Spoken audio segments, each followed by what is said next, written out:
Breaking news చూస్తున్నాం.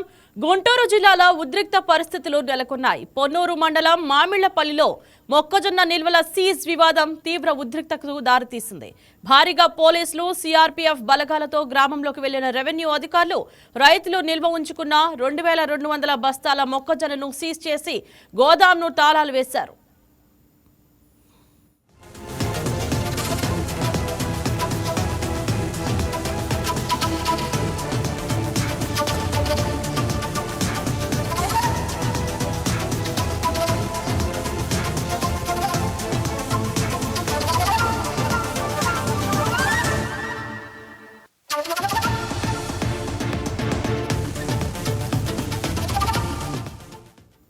ఈ చర్యకు వ్యతిరేకంగా రైతులు, వారి కుటుంబ సభ్యులు ఆందోళనకు దిగారు. తహసీల్దార్తో రైతులకు తీవ్ర వాగ్వాదం చోటు చేసుకోగా అధికారుల వాహనాలను అడ్డుకునే ప్రయత్నం చేశారు. అధికారులను అడ్డం పెట్టుకుని ఎమ్మెల్యే ధూళిపాళ్ల నరేంద్ర తమను రాజకీయంగా వేధిస్తున్నారని రైతులు ఆరోపిస్తున్నారు. అక్రమంగా మొక్కజొన్న నిల్వలను సీజ్ చేశారని మండిపడుతున్నారు. ఇటీవల ఇదే గ్రామంలో మొక్కజొన్న గోదాంపై జరిగిన దాడి ఘటన రాజకీయ రంగు దాల్చిన నేపథ్యంలో పోలీసులు అప్రమత్తమయ్యారు. దాడి కేసులో ఇప్పటికే 31 మంది టీడీపీ కార్యకర్తలపై కేసు నమోదు చేసినట్లు సమాచారం. దీనిపై మరింత సమాచారాన్ని మా గుంటూరు జిల్లా కరెస్పాండెంట్ కోటేశ్వరరావు ఫోన్ ద్వారా అందిస్తారు. కోటేశ్వరరావు, చెప్పండి. పొన్నూరు మండలం మామిళ్లపల్లిలో మొక్కజొన్న నిల్వల సీజ్ వివాదం గురించి మీ దగ్గర ఉన్న లేటెస్ట్ అప్డేట్ ఏంటి? Good morning Indraja. ఇక్కడ పొన్నూరు మామిళ్లపల్లిలో తీవ్ర ఉద్రిక్తత అయితే చోటు చేసుకుంది. టీడీపీ వర్సెస్ వైఎస్ఆర్సీపీ పార్టీలు అన్నట్లుగా ఇక్కడ రైతుల వేధింపులు అయితే గురవుతున్నారని చెప్పి గట్టిగా చెప్పుకోవచ్చు. సిఆర్పిఎఫ్ బలగాలు కూడా ఈ రోజు అక్కడ రావడం జరిగింది. ఏదైతే ఉన్నదో మొక్కజొన్న గోడౌను వైసీపీ వాళ్ళు మాది కాదంటారు, టీడీపీ వాళ్ళు వాళ్ళదంటారు. ఇక్కడ వచ్చి అసలు గోడౌను ఎవరిదనేది ఒక 4 రోజుల క్రితం ఒక మనిషి వచ్చి కూడా ఈ గోడౌన్ సంబంధించి నిల్వలు ఉంచుకోవడానికి ఉంచాం మేము, దానికి సంబంధించిన మొక్కజొన్న నిల్వ ఉంటుంది, దీని మీద ఎవరు పడితే వాళ్ళు వచ్చేసి రాజకీయంగా మమ్మల్ని చాలా ఇబ్బంది పెడుతున్నారు అని చెప్పి చెప్పడం కూడా జరిగింది మీడియా ముఖంగా. అయితే ఇక్కడ తహసీల్దారు ఈ రోజు దాన్ని పర్యవేక్షణలో భాగంగా అసలు గోడౌన్ ఎవరిది, ఎక్కడ ఉంటుంది, దానిలో ఎంత నిల్వ ఉంది, మొత్తం వివరాలు తెలుసుకోవడానికి వెళ్ళడం జరిగింది. అయితే రైతులు ఆ తహసీల్దార్ని అడ్డుకున్నారు. అంతేకాకుండా టీడీపీ వాళ్ళ మీద కూడా 31 మంది మీద కేసులు కూడా నమోదైనాయి పొన్నూరు పోలీస్ స్టేషన్ లో. మామిళ్లపల్లి గోడౌను చాలా తీవ్ర వివాదంగా, మొత్తానికి ఇది పెద్ద వివాదంగా రాజకీయ రంగు పులుముకుందనుకొని చెప్పాలి. తహసీల్దార్కిను రైతులకి మధ్య తీవ్ర వాగ్వివాదం కూడా జరిగింది. దీనికి సంబంధించి 2 ఆడవాళ్లు కూడా మనకి మీడియా ముఖంగా కూడా బయట ఇవ్వటం కూడా చేశారు. అయితే ఇక్కడ టీడీపీ వాళ్ళు చెప్పే మాట ఏంటంటే మా గొడవనైతే మా కార్యకర్తల మీద మేము ఎంతో కేసులు పెట్టుకుంటాము, మీరనే మాట ఏంటనేది జరుగుతుంది. అయితే వైసీపీ సమన్వయకర్త అంబటి మురళికి సంబంధించిన గోడౌన్గా వెలుగులోకి వచ్చింది. అయితే ఆయన నాది కాదని చెప్పి వేరే వాళ్ళు ఉన్నారు, దానికి సంబంధించిన వాళ్ళు అని చెప్పి మీడియా ముఖంగా కూడా వాళ్ళు మీడియా ప్రెస్ మీట్ పెట్టి చెప్పడం కూడా జరిగింది. అయినప్పటికీ ఈ రోజు సిఆర్పిఎఫ్ బలగాలు తీసుకుని ఎంఆర్ఓ తహసీల్దార్ అక్కడికి వెళ్ళినప్పుడు ఆ ఊర్లో ఉన్నటువంటి మామిళ్లపల్లిలో ఉన్నటువంటి రైతులు సీజ్ చేయటం చాలా ఇబ్బందికరమైన వాతావరణం. ఇది గోదాములకు తాళాలు వేయడానికి అధికారులు వివరణ ఏమిటి? వాళ్ళు ఏమంటున్నారు అసలు అధికారులు? గోడంకి వచ్చేసి అసలు ఎవరిది ఏంటి, ఎందుకున్నాయి అక్కడ అక్రమ నిల్వ లేకపోతే సరైన నిల్వ అనేది తేల్చే భాగంలో వాళ్ళు అక్కడికి వెళ్ళటం జరిగింది. ఆ వివరాలు తెలుసుకునే క్రమంలో కొందరు అడ్డుపడటం జరిగింది. అయితే ఇక్కడ 2200 మొక్కజొన్న గోతాలు అయితే ఉన్నాయి కింటాళ్ళు. దానికి సంబంధించి ఆడవాళ్ళు అనే మాట ధూళిపాళ్ల నరేంద్ర గారి వాళ్ళ నాన్నగారు వీరయ్య చౌదరి గారు మాకెంతో అభిమానులు, ఆప్తులు. మొదటి నుంచి ఆయన ఉన్నటువంటి అభిమానం ఆయన మీద కూడా చూపిస్తున్నాం. పొన్నూరు ఎమ్మెల్యే మీద కూడా అధికారులని అడ్డం పెట్టుకుని ఆయన ఇట్లా చేయటం తప్పు అనేది అంటున్నారు.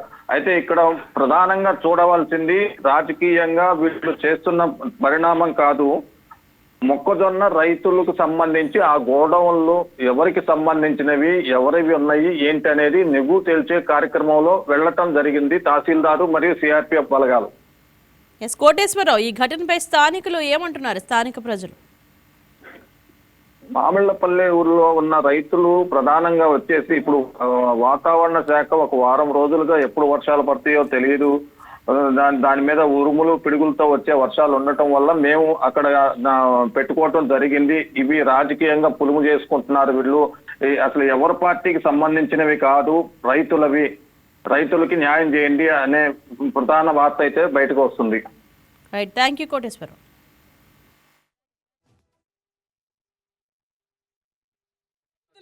అందరికి నమస్కారం.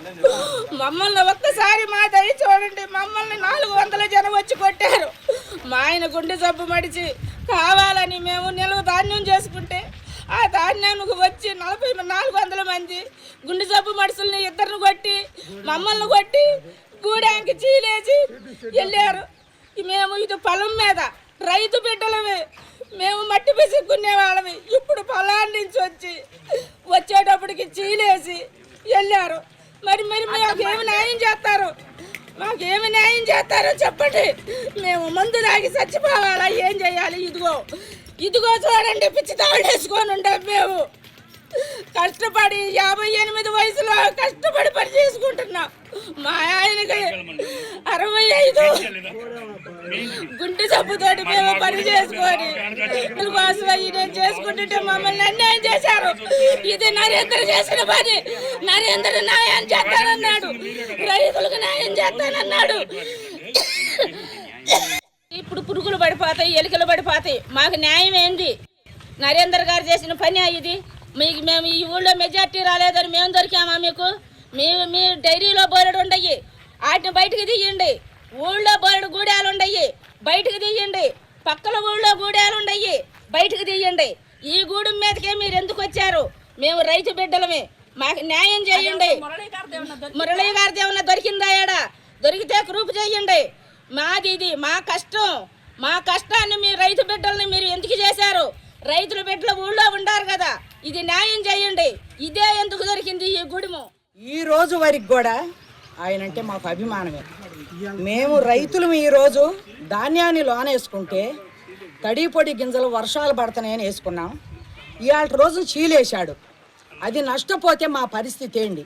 6 కాలం కష్టపడి చేసుకునే వాళ్ళం. మాకు అన్నం ఎట్ట? నువ్వు భోజనం చేస్తే సరిపోయిద్దండి. న్యాయాన్ని పాటించేవాడివేగా నువ్వు. ఇదేనా నీ న్యాయం? మేము రైతులమే. ఎక్కడన్నా కాజేసి వచ్చామా చెప్పు, ఆ రుజువు తెలుసు. ఏ న్యాయం లేకుండా ప్రభుత్వం నీ చేతిలో ఉందని ఈ పని చేయటం ధర్మమేనా? నేను టీటీపీ మనిషిని మరీ చెప్తున్నాను. ఈరోజే నేను మారే, ఈ సంవత్సరం అయ్యిలా నీకు అది నిరూపించి చెప్తున్నాను. ఆ సమాధానం కూడా నీకు. ఇది నీకు ధర్మమా, న్యాయమా? ఇవాళకి నువ్వు ఆ రోజు చేలో కొంత కండి ఉంది, వీళ్ళు దుమ్మి చేస్తున్నారని ఇక్కడికి వచ్చి పడి దాన్ని గుట్టేసుకోలేకపోయాం. ఆ తెల్లారి వర్షం పడి మొత్తం నాని మొక్కలు వచ్చేసినాయి. ఇదా నీ ధర్మం, న్యాయం? ఇదేనా నరేంద్ర గారు? ఈ రోజు వరకు కూడా నిన్ను మాట జారి అనటానికి నోరు కూడా రావట్లా. ఈరోజు రోడ్ల మీద ఏడ్చే కర్మ మాకు పట్టిందా? అవసరమా? ఎవరిదన్నా కాజేసి వచ్చామా? సోదా సముద్రయ్య గారి షెడ్డుకి ఆయన ఎటేసాడో మీకు కూడా తెలుసు. నేను చెప్పవసరం ఆ విషయం. వేసింది ఎవరి షెడ్డుకి? మీరు సీలేసింది ఎవరి షెడ్డుకి? ధాన్యం ఎవరిది? ఇదా నీ ప్రభుత్వం నరేంద్ర గారు? ఒక మాట నిన్నాను, సీలు తీస్తారా, ఏమి న్యాయం చేస్తారో కొద్ది రోజుల్లోనే ఈ పరిణామాలు కూడా ఉంటాయి. ఏంటి మరి మొన్న మా వాళ్ళు వచ్చి కేసు పెట్టారు, మరి వాళ్ళని ఏదన్నా అరెస్ట్ చేశారా?